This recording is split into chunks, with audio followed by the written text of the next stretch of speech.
सध्या cricket matches चालू झालेत, सो त्याचीच प्रॅक्टिस करताना ग्राउंडवरती इथं आपल्याला बॉईज दिसत आहेत. तर म्हटलं चला शूट करू.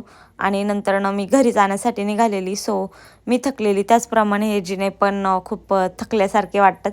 म्हणजेच की स्टेशनवरच्या एक्सलेटरचा स्पीड जो आहे तो खूप स्लो ठेवला आहे, जो की मॉलमध्ये खूप फास्ट असतो. नंतर घरी आले तर इथे शीतलची मैत्रीण मस्त अशी स्प्लेंडर घेऊन मला घ्यायला आली होती. तिने मला घरी सोडलं स्टेशनवरून आणि घरी गेले, फ्रेश झाले आणि ते गंशूसोबत मज्जा मस्ती चालू होती माझी. पण गंशूची मम्मा आम्हाला शूट करत होती, हे आम्हाला माहितीच नाही. म्हणून हे असले येडेचाळे आम्ही करत होतो. पण म्हटलं चला मेमरीज राहतात म्हणून व्हिडिओमध्ये ॲड करण्याचा डिसिजन घेतला. तिने एवढं आवडीने शूट केलं तर. आणि ते खूप मस्ती करतो आम्ही दोघीजणी, आमचं बॉन्डिंग खूप छान आहे.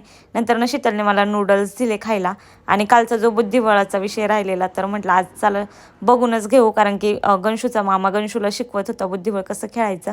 आणि घरामध्ये होता माहुरा शिजत होता, पण हा माहुरा मला आवडत नाही. माझा बांगडा तळण्याची मी वाट पाहत होते, तोपर्यंत म्हटलं चला बुद्धिबळ बघू, आणि आज मी बांगडा खाल्ला. That's it.